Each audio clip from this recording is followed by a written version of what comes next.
हजारों ख्वाहिशें ऐसी कि हर ख्वाहिश पे दम निकले। इमरान खान अमरीकी सदर जो बाइडन से मुलाकात और एक फोन कॉल की ख्वाहिश लिए इक़्तिदार से रुखसत हो गए, लेकिन इसके बाद भी उनकी ख्वाहिशें कम होने की बजाय बढ़ती चली गई। कभी अमरीकी सफरा से छुप छुपाकर मेल मुलाकातें, तो कभी सरेआम इमरान खान आलमी इस्टेब्लिशमेंट से भी हर वक्त मिलने की ख्वाहिशात का इजहार करते हैं और लोकल इस्टेब्लिशमेंट से भी मुलाकात के मुतमन्नी दिखाई देते हैं। गो कि वो अपनी हर तकरीर में एंटी इस्टेब्लिशमेंट बयानिया अपनाने की कोशिश तो करते हैं, लेकिन उनका ये बयानिया लड़ाई मुल्क कौम के लिए नहीं बल्कि उनका दस्ते शफ़क़त दोबारा से अपने सर पर रखने की ख्वाहिश पर मबनी है, जिसका इजहार वो काहे बगाहे करते रहते हैं। गोया कि आज ज़मान पार्क में सहाफ़ियों से गुफ्तगू करते हुए इमरान खान का कहना था कि मेरी इस्टेब्लिशमेंट से कोई लड़ाई नहीं है, कोई ये समझता है घुटने टेक दूं तो ये नहीं हो सकता, आप कोई बात करने को तैयार नहीं तो मैं क्या करूं, मुल्क की बेहतरी के लिए आर्मी चीफ से बात करने को तैयार हूं। उनका मजीद कहना था कि ऐसा लगता है कि आर्मी चीफ मुझे अपना दुश्मन समझ रहे हैं। हमारी इस्टेब्लिशमेंट को समझ नहीं है कि सियासत क्या होती है। जनरल रिटायर्ड बाजवा ने मेरी कमर में चाकू मारा, उन्होंने रूस की मुखालफत में तकरीर की। इस तकरीर पर जनरल रिटायर्ड बाजवा का कोर्ट मार्शल होना चाहिए। आज की मुलाकात में इमरान खान ने दो टोक अंदाज में एक बार फिर मुल्क की इस्टेब्लिशमेंट से राहो रस्म बढ़ाने और उनकी हिमायत हासिल करने का पैगाम दिया है, जिससे यह तासुर मिलता है कि उनकी इस्टेब्लिशमेंट से लड़ाई मुल्क को कौम के लिए नहीं और ना ही कोई जाती अनाद है, बल्कि वो सिर्फ और सिर्फ दोबारा इक़्तिदार हासिल करने के लिए बेसाखियों के मुतलाशी दिखाई देते हैं। दूसरी जानिब इमरान खान ने गुज़श्ता रोज़ अपने खिताब में हफ्ते के रोज़ से इलेक्शन कैंपेन शुरू करने का ऐलान किया था, जिसके बाद हमने देखा कि आज इलेक्शन कमीशन ने सुप्रीम कोर्ट के फैसले की रोशनी में सदर मुमलिकत को खत इरसाल किया, जिसमें वो पंजाब के इंतखाबात के इनेकाद के लिए 30 अप्रैल से 7 मई 2023 तक की तारीखें तजवीज़ करते हैं। जिसके बाद सदर मुमलिकत जनाब आरिफ अलवी ने चंद घंटों के अंदर ही इलेक्शन कमीशन की जानिब से तजवीज़ करदा तारीखों पर गौर करने के बाद 30 अप्रैल को पंजाब असम्बली के आम इंतखाबात कराने की मंजूरी दे दी है। यूं तहरीक इंसाफ इस वक्त मुकम्मल तौर पर इलेक्शन मोड में दिखाई दे रही है, लेकिन साथ ही इमरान खान इस ख्वाहिश का इजहार भी कर रहा है कि मुल्क में एक ही बार इंतखाबात हो जाए तो बेहतर है।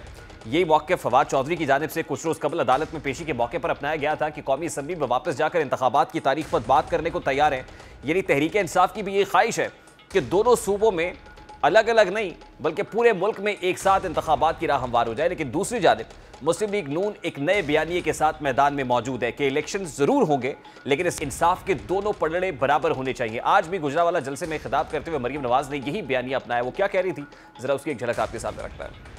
इलेक्शन मुहिम इस नारे पर चलानी पड़े कि इलेक्शन कराओ, जरूर कराओ, मगर पहले तराजू के दोनों पलड़े एक जैसे करो, बराबर करो। दूसरी जानिब मरियम नवाज ने 5 के टोले के बयानिए को आज नया रंग देने की कोशिश की है। उन्होंने अपनी तकरीर के दौरान कहा कि अब वो अदलिया के बारे में गुफ्तगू नहीं करेंगी क्योंकि इससे तौहीन अदालत लगने का खतरा है। जिसके बाद उन्होंने एक छोटा सा खिलौना ट्रक लहराते हुए कहा कि जब भी मैं ये लहराऊं तो समझ जाइएगा कि मेरा इशारा क्या है। नवाज ने अपने बयानिए को किस अंदाज में आज पेश किया है, प्रेजेंटेशन क्या थी, जरा वो भी आपको दिखाते हैं।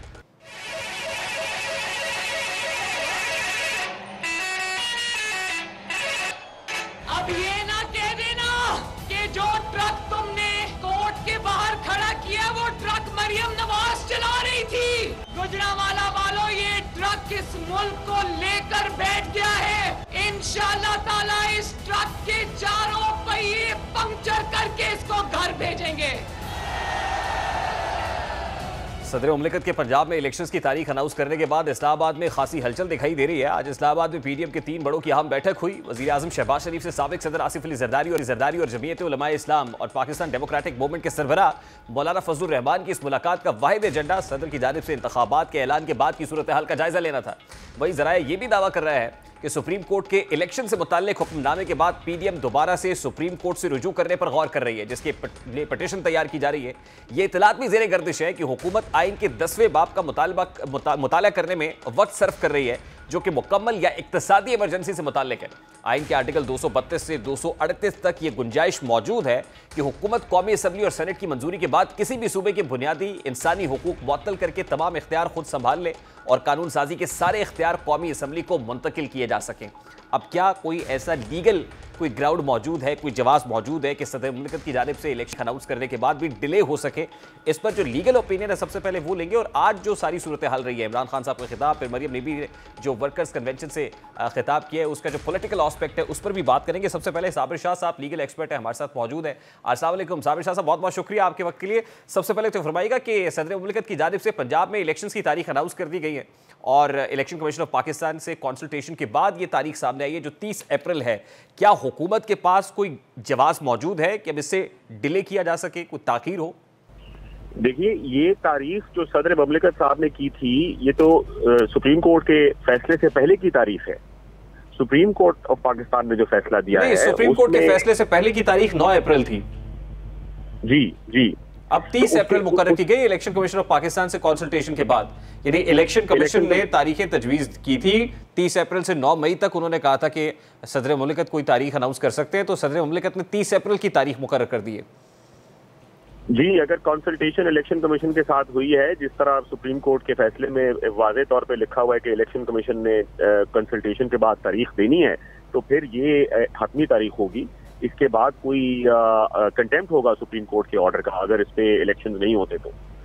अगर हुकूमत ये कहे कि माशी हालात हमें इजाज़त नहीं देते हैं कि इतनी बड़ी एक्सरसाइज की जाए, मुल्क में सैलाब से बड़ी तबाही हुई है और इस वक्त जितनी इकनॉमिक इंस्टेबिलिटी है उससे इलेक्शंस में जाना और इतनी रकम सर्व करना या रिसोर्सेज का मामला देने का, वहाँ पर कोई हर्डल होती है। ख़ासतौर पर सिक्योरिटी के हवाले से भी एक बहुत बड़ा क्वेश्चन उठाया गया था कोर्ट के सामने। आईजीज़ ने ये कहा था कि हम नफरी नहीं दे सकते हैं, तो क्या ये जवाब काफ़ी होगा?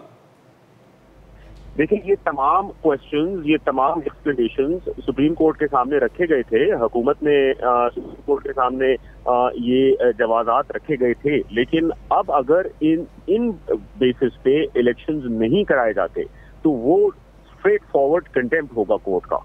और आइन में काफी प्रोविजंस मौजूद हैं फाइनेंशियल इमरजेंसी का। सबसे पहले अगर कोई ऐसी चीज होती है तो सदर पाकिस्तान को फाइनेंशियल इमरजेंसी इन्वोक करनी होगी। तो आई डोंट थिंक कि अभी तो वो सिचुएशन भी अराइज हुई है कि फाइनेंशियल इमरजेंसी प्रोविजंस इन्वोक किए जाएं। अगर वो नहीं किए जाते उसके बेसिस पे इलेक्शन को, I don't think that would be possible. ये इससे कोई फरार देखिए, माशी इमरजेंसी की बातें तो हो रही हैं, जरा माशी इमरजेंसी लगाने का तरीका कार क्या हो सकता है, उसके लिए क्या जवाब चाहिए है, जरा उस हवाले से बताइएगा। प्रोविजन मौजूद है जो प्रेसिडेंट ऑफ पाकिस्तान को ये एम्पावर करता है कि वो फाइनेंशियल इमरजेंसी लगा सकते हैं।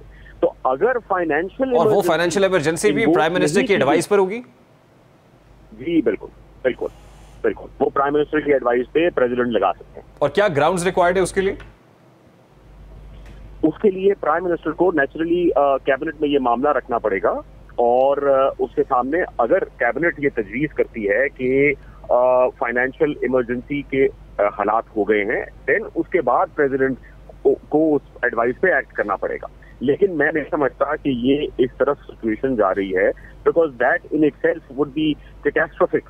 और इस वक्त सुप्रीम कोर्ट के वाज़ेह अहकामात हैं, उसमें इनको अमल करना लाजिम है। अदरवाइज कंटेम्प्ट में आपको याद होगा कि पहले कई बार जब सुप्रीम कोर्ट के फैसले की खिलाफ वर्जी की गई, आपके प्राइम मिनिस्टर यूसुफ रजा गिलानी साहब को ही had to go home because उन्होंने सुप्रीम कोर्ट के अहकामात नहीं माने।